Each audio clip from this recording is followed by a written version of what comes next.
প্রশ্নপত্র ফাঁসে এক ধরনের গুজব ছড়ানো হচ্ছে, মন্ত্রণালয় থেকে বিবৃতি দেওয়া হয়েছে।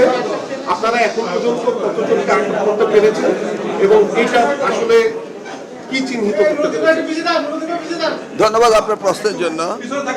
আমি তো আমার সকল মিডিয়া ভাই বোনদের জিজ্ঞেস করতে পারি আপনাদের ইনফরমেশনটা কি।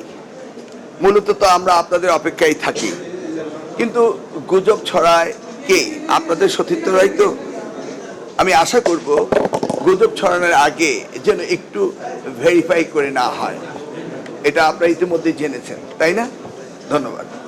না, বিভিন্ন টেলিগ্রাম গ্রুপে আমি যদি এখনো দেখাই, মাননীয় মন্ত্রী একদম স্পষ্টভাবে দেখায়, আমি টেলিগ্রাম গ্রুপগুলোতে মানে পেশাগত কাজের জন্য প্রতি বোর্ড পরীক্ষার সময় থাকা হয়। আপনি যদি দেখেন এই যে আমি এই যে গুজব টেলিগ্রাম গ্রুপে ছড়ানো হচ্ছে না, টেলিগ্রাম গ্রুপে ম্যানুভার করছে, ম্যানিপুলেট করছে, গুজব ছড়াচ্ছে, কিন্তু এটা তো মিডিয়ারা শেয়ার করছে কেন, তাই না? এটা তো আপনি না করলেও পারতেন না। এটা আপনারও দায়িত্ব রয়েছে একটি নিউজ দেওয়ার আগে সেটাকে ভেরিফাই করা, তাই না? আপনাদের সকলকে দায়িত্বটা আছে না? আপনাদের দায়িত্ব পালন করেন। আর আমরা আপনাদের কথায় আপনাদের শুনে আমরাও সচেতন রয়েছি, আমরাও এগুলিকে দেখছি এবং আইনগত ব্যবস্থা আমরা নিচ্ছি। নেওয়া হয়েছে, নেওয়া হবে, হচ্ছে, হবে। তবে গুজব যেন না ছড়ায় সেই জন্য আপনাদের প্রতি আমার আহ্বান রইল।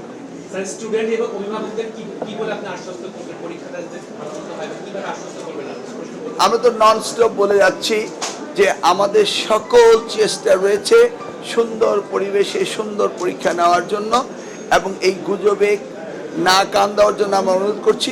বিশেষ করে আপনারা মিডিয়া যদি সচেতন হন তাহলে এটা হতো না। পার্টিকুলারলি কালকে কি একটি মিডিয়া এটা করেনি? পার্টিকুলারলি এই মিডিয়ার কি দায়িত্ব ছিল না এটাকে ভেবে দেখা, খুঁজে দেখা, সত্যতা যাচাই করা? আর ফেসবুকের উপর নির্ভরশীল হতে হবে না। ফেসবুক তো হয়ে গেছে ইনস্ট্যান্ট কফির মতো, তাই না? ইনস্ট্যান্ট বেরোচ্ছে, ইনস্ট্যান্ট মন্তব্য হচ্ছে, আমরা তো এটা দেখতেই পাচ্ছি। কফি তো খেতে একটু সময় লাগে, ঠান্ডা হতে হয়, কিন্তু তা তো হচ্ছে না।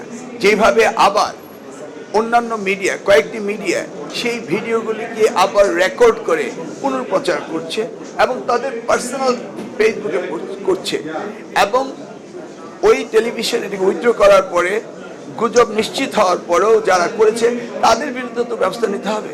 সকলকে সচেতন হতে হবে, তা না হলে এই বিষয়গুলো চলতেই থাকবে এবং ছাত্রছাত্রীরা ক্ষতিগ্রস্ত হবে। আমি আশা করব যে এই ক্ষতিগ্রস্ত আমাদের কারণে যেন না হয়। আপনাদের সকলের সহযোগিতা কামনা করছি। ধন্যবাদ।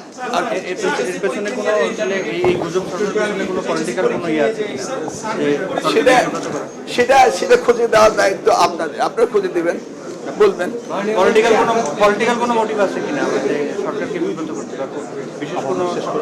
না, সরকারকে তো এই ধরনের ঘটনা সরকার তো বিব্রত হবেই, তাই না? এই ধরনের গুজবে তো সরকার বিব্রত হবেই। আপনারা খুঁজে দেখবেন এর ভিতরে মোটিভটা কি।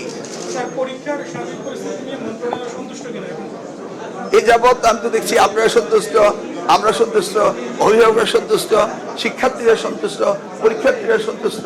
এই পর্যন্ত তো আমরা ভালো খবরই পাচ্ছি। দেখি আগামী দিনগুলি সুন্দরভাবে আপনাদের সহযোগিতায় ভালোভাবে কাটাতে পারলেই আমরা খুশি। ওয়েল, এইখানে তো আমি বক্তব্য দিয়েছি।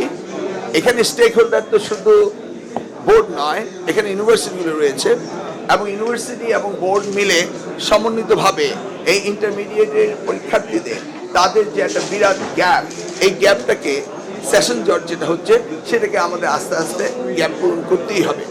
আপাতত এনসিটিভির দায়িত্ব সিলেবাস কারিকুলামগুলি সঠিকভাবে দেওয়া, 2 বছরের কোর্স 2 বছরের দেওয়া, এবং সেই সাথে ইউনিভার্সিটিগুলো বসে কিভাবে আমরা তাদের পাস করার সাথে সাথে অ্যাডমিশন দিতে পারে সেই ব্যবস্থাগুলো করা, সেটা আমাদের করতে হবে।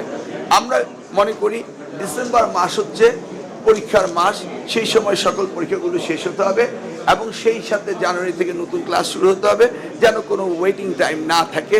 এইভাবে আমরা প্ল্যান করছি, এইভাবে আমরা ডিজাইন করছি এবং সেইভাবে কারিকুলাম, সিলেবাস এবং ক্লাসগুলো নেওয়া, সমাপ্ত করা সব কিছু সমন্বিতভাবে করতে হবে। এটাই আমাদের পরিকল্পনা।